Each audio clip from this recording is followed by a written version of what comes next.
اهلا بيكم في حلقه جديده نشوف نفوش في الجول. الزمالك امبارح تعادل مع انبي 0-0. انبي رسميا دعم الزمالك 5 نقط السنه دي، رايح جاي انبي كسب وبعدين اتعادل. انبي ما شاء الله بيفوق على الزمالك بس.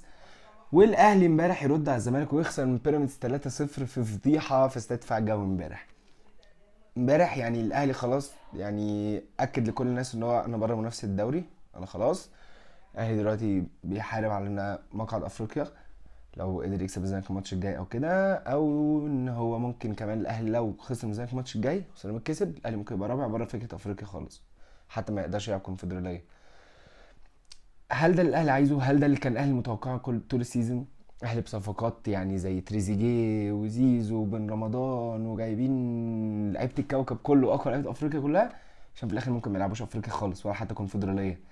طب هتدفع عقود اللعيبه دي ازاي؟ العقود الكبيره اللي انت عاملها في الفرقه دي تدفعها ازاي؟ الموضوع بصراحه هيكون يعني كارثي في الاهلي السنه الجايه.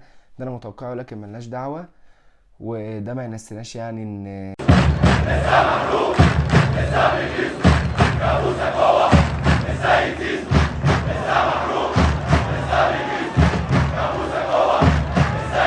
نروح بقى للزمالك. الزمالك امبارح يعني تعادل مع انبي في ماتش هو الاسوأ اللي معتمد جمال في الشوط الاول بالذات. التلات تشكيله وحشه قوي. الزمالك امبارح ابتدى بمهدي سليمان، عمر جابر، محمود الونش، حسام عبد المجيد ومحمود بنتايج. في نص الملعب عبد الله السعيد ومحمد شحاته واحمد ربيع، وقدامهم خوان بيتزيرا، سيف الجزيري، شيكو بانزا. تشكيله مليئه بالمفاجآت بصراحه. شيكو بانزا نزل من على الدكه في ماتش بيراميدز، كان كويس قوي.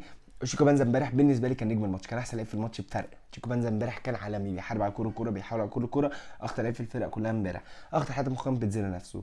سيف الجزيري امبارح ما كانش ليه وجود خالص. خوان بيتزيرا كان مستواه قليل. احمد ربيع، يعني انا بحب احمد ربيع والله، بس احمد ربيع امبارح كان كارثه كارثه. واحمد ربيع من ساعه ما جه الزمالك اتصاب وهو كارثه، ما اعرفش ليه، انا مش قادر افهم ليه بصراحه. ماشي احمد ربيع يتباع في الصيف ولا لا، ولكن ده مش هنتكلم عليه دلوقتي. ولكن انا بحب احمد ربيع ومتاكد ان هو لما مع الوقت هيجيب فورمه احسن. ولكن حاليا انا ما ريسكش في وضع اللي احنا فيه دلوقتي ده خالص، سواء في الكونفدراليه او افريقيا او الدوري بصراحه مع احمد ربيع. الزمالك لما نزل احمد فتوح الشوط الثاني ونصر المنسي، شكل الفريق بقى احسن، الفريق اتحسن كتير، رحنا في فرص وضيعنا فرص. ولكن انت بداتش ماتش كويس، انت خليت انبي ابتدى وهو اخد ثقه في الماتش وخلاص. كان لازم تبتدي الماتش تشكيله كويسه تكسب بيها وخلاص، الماتش ده كان يخلص وتقفل الملف. الماتش ده انت بعد خساره الاهلي امبارح دي، لو كنت كسبت انبي انت رسميا كنت حسمت فكره الدوري دي خلاص. يعني فكره الدوري دي خلصت بنسبه كبيره يعني. فاللي هو يعمل كده بس عادي عادي. الزمالك ده متعود يتعبنا، ولكن الزمالك باذن الله يكسب الاهلي الماتش الجاي. الزمالك هياخد دوري الكونفدراليه باذن الله السنه دي.